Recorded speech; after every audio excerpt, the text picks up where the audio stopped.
Once upon a time, there was a story about a girl named Alice. Not from the Wonderland, but from a farm somewhere in Neverland, in a farm, away from a farm. Alice was born from a forbidden love, and her early years were spent in the seclusion of her family's farm. The reasons for her confinement were a mystery, adding a layer of suspense and even a touch of horror to her story. As she grew into her teenage years, a new character entered her life. Teacher Rubilyn. Rubilyn was no ordinary teacher. She was modern, well-read, and fluent in both Mandarin and Hokkien Chinese. Alice's rich father chose Rubilyn to be her guardian and educator, bringing a whirlwind of change to Alice's sheltered existence. One day, an inexplicable event occurred. Alice lost her memory. This amnesia deepened the mystery of her life. Unknown to Alice, she had two siblings, a secret kept by her father for reasons that only he knew, shrouded in secrecy and intrigue.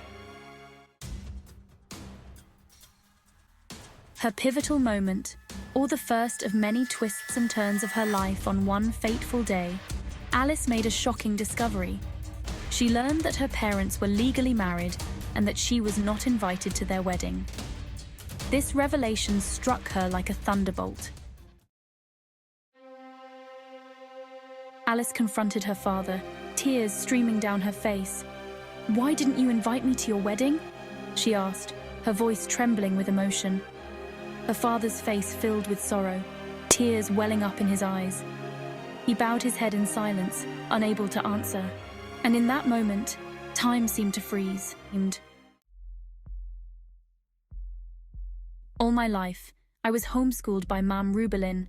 Due to my amnesia, this is the only thing I remember. Rubilyn taught me about luxury brands, making them a part of my lessons. Math became practical, as I learned to calculate the costs of high-end clothes, jewelries, cars, motorbikes, helicopters, and more.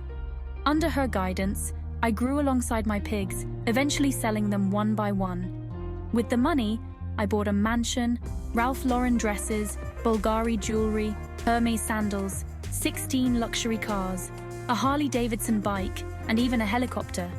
I owe everything to Rubilyn, who taught me to live simply on the farm, despite my opulent surroundings. Someone once hinted that Rubilyn wasn't a certified teacher, as she didn't pass the LET and isn't accredited with DPED, but at least she knows Chinese. In another twist, it was discovered that the source of Alice's wealth was her pig's manure, which contained gold, meaning all her pigs poop gold bullion. Teacher Rubilyn was revealed as a wicked witch, transforming the story from a drama into a thrilling horror.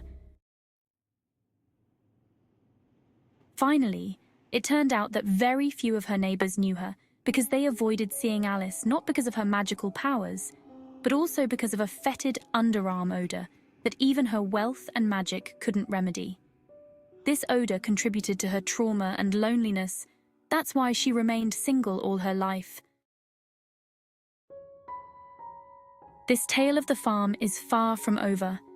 The mysteries of Alice's life are many, and her journey continues. Stay tuned for more as Alice confronts her mother and unravels more secrets. Not the end.